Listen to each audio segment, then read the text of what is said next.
Kami dari grup 2 ingin menampilkan sebuah Bukan grup kelompok. Kami dari kelompok 2 ingin menampilkan sebuah drama pendek berjudul Detik-detik Proklamasi. Sebelum itu izinkan saya untuk memperkenalkan anggota grup kami. Andika Widiantoni sebagai Subarjo, Bojan Ibrahimovic sebagai Hatta, Bunga Cahaya Sabadi sebagai Sayuti dan Saleh, Hapsari Sigma Melani sebagai Fatmawati, Kristina Dewi sebagai Sukarni, Muhammad Farad sebagai Soekarno, Naila Azhara sebagai Syahrir, Zizah Zahra sebagai Wigana. Demikian. Saya mulai. Silakan persiapkan diri dulu.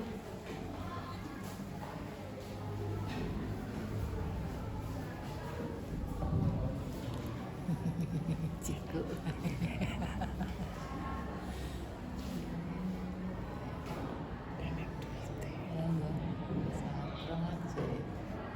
Pada tanggal 14 Agustus 1945, sekitar pukul 1:30 Sultan Syarif sedang berada di ruang kerja.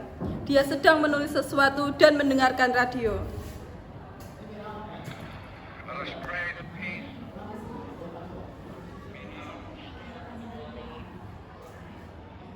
And that God will preserve it.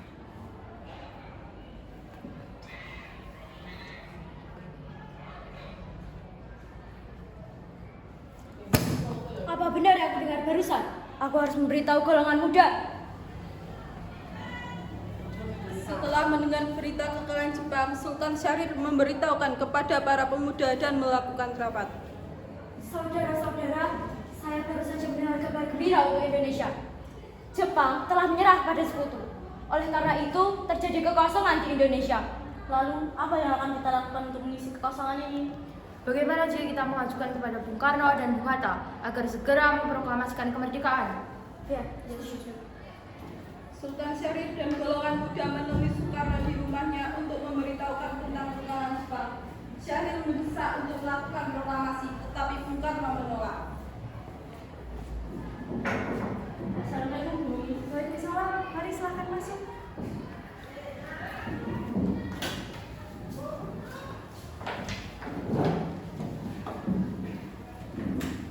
Kemudian apa saudara-saudara datang kembali?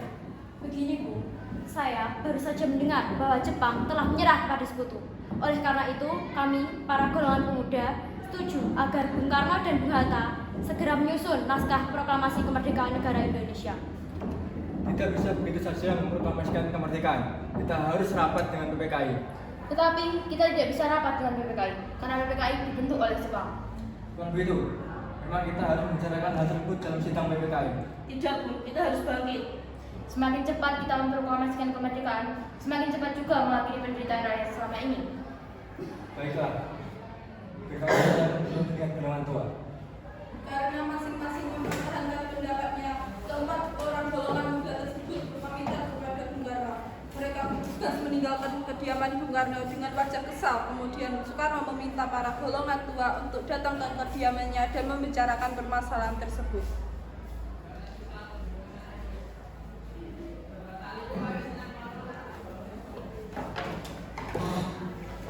Bagaimana ini? Para pemuda menuntut untuk segera memproklamasikan kemerdekaan. Tapi kita harus melaksanakannya dengan matang agar tidak terjadi hal yang tidak kita inginkan. Saya setuju. Menurut saya yang terpenting sekarang adalah menghadapi sekutu yang tidak berkuasa kembali di negeri ini. Bagaimana, Bung? Ya, benar. Kita harus melihat masa depan agar kita bisa melaksanakannya dengan matang. Baiklah, kita sepakat. Para pemuda tidak putus asa. Mereka menyusun strategi bagaimana membujuk Soekarno dan Hatta untuk memproklamasikan sesegera mungkin. Akhirnya mereka memutuskan untuk mengasingkan kedua tokoh tersebut ke Rengas Dengklok agar terhindar dari pengaruh Jepang. Sepertinya golongan tua tidak menyetujui kita. Benar sekali, ada saran. Bagaimana kalau kita mengasingkan Bung Karno dan Bung Hatta ke Rengas Dengklok? Saya setuju agar terhindar dari pengaruh Jepang di Jakarta. Baik, kita lakukan malam ini. Setuju. Pada malam hari, Hatta dibawa oleh sekelompok pemuda menuju Rengas Dengklok.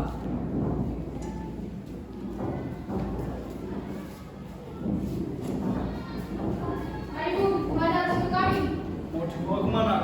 Rengas Dengklok ini sudah menjadi keputusan para pemuda tidak. Apa yang kalian bicarakan? Ini demi kebaikan, Bung. Ayo, Bung, kamu sudah habis. Baiklah. Rombongan pemuda juga menculik Soekarno. Soekarno bersedia ikut dengan rombongan pemuda ke Rengas Dengklok jika anak dan istrinya juga ikut pula.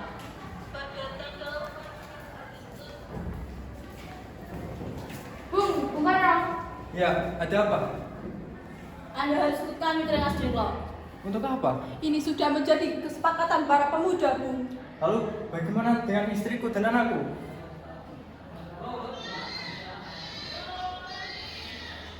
Ada apa ini, Kang Mas? Mengapa banyak orang? Untuk saya takut mendengar suara kalian. Ini Mas, orang ini akan bawa Peter Hatta ke Rengas Dengklok. Untuk apa, Kang Mas? Untuk menjauhkan Bung Karno dan Bung Hatta dari pengaruh Jepang, Bu. Aku tak mau pergi soal kerja. Kalian membawa aku, kalian juga harus membawa istri dan anakku. Baiklah, Bung. Kami akan membawa Anda dan anak istri Anda, tapi kita harus pergi sekarang. Baiklah. Rombongan Soekarno dan Hatta tiba di Rengas Dengklok dengan selamat pada waktu subuh tanggal 16 Agustus 1945. Sebenarnya mengapa kalian membawa kita ke sini? Ada apa sebenarnya? Begini, Bu. Kami ingin Anda berdua segera memproklamasikan kemerdekaan Indonesia karena Jepang telah menyerah kepada sekutu. Mengapa kau begitu percaya dan gak begitu? Ada apa Subarjo? Rapat BPKI telah batal dan Jepang telah menyerah kepada sekutu. Jadi berita itu benar adanya. Baiklah, saya akan menuruti permintaan kalian.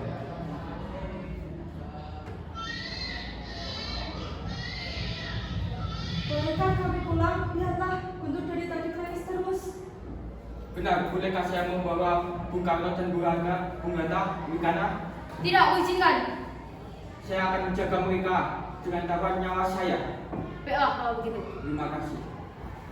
Sesampainya di Jakarta 16 Agustus 1945, Soekarno mengatakan anak dan istrinya pulang terlebih dahulu sebelum beliau merumuskan naskah proklamasi bersama para pemuda.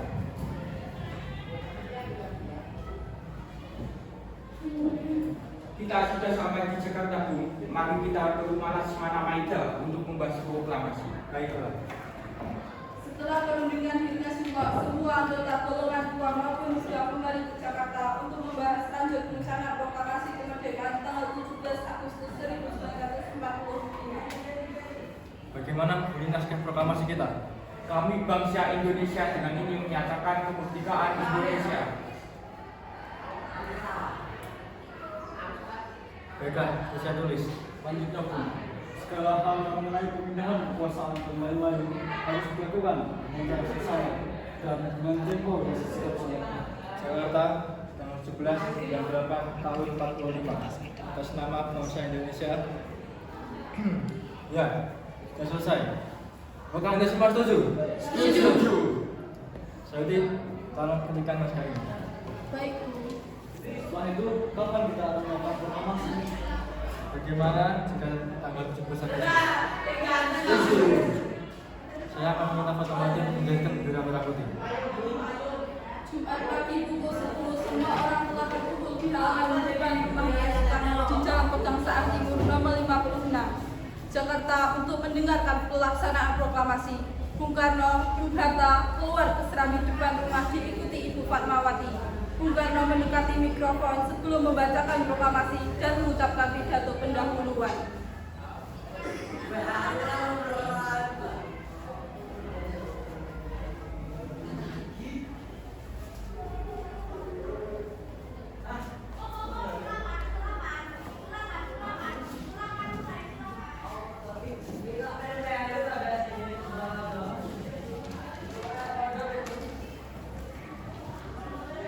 Saudara-saudara sekalian, saya telah meminta saudara-saudara hadir di sini untuk menyaksikan suatu peristiwa maha penting dalam sejarah bangsa kita.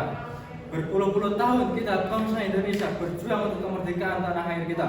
Telah beratus-ratus tahun gelombang aksi kita untuk mencapai kemerdekaan itu ada naiknya dan ada turunnya. Tetapi jiwa kita tetap menuju ke arah cita-cita. Juga di zaman Jepang, usaha kita untuk mencapai kemerdekaan nasional tidak ada henti-hentinya. Dalam Jepang ini tampaknya kita menyandarkan diri kepada mereka, tapi pada hakikatnya kita tak menyusun tenaga kita sendiri. Kita percaya pada kekuatan sendiri. Sekarang tibalah saatnya kita benar-benar mengambil nasib bangsa dan nasib tanah air kita dalam tangan kita sendiri. Hanya bangsa yang berani mengambil nasib dalam tangannya sendiri dan berdiri dengan kuatnya. Maka kami nanti malam telah menghadiri musyawarah dengan pemuka-pemuka rakyat Indonesia. Permusuhan itu telah saya kata berpendapat bahwa sekaranglah datang waktunya untuk menyatakan kemerdekaan kita. Saudara-saudara, dengan ini kami nyatakan kemerdekaan itu. Dengarkanlah proklamasi kami.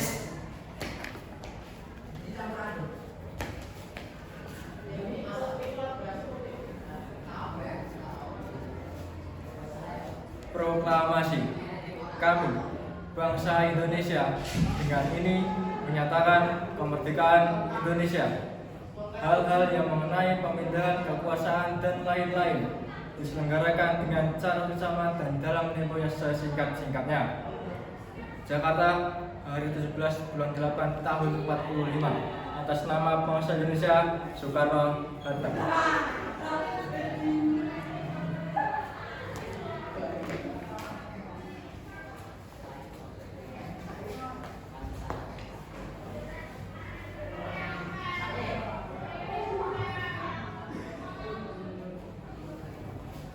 Bendera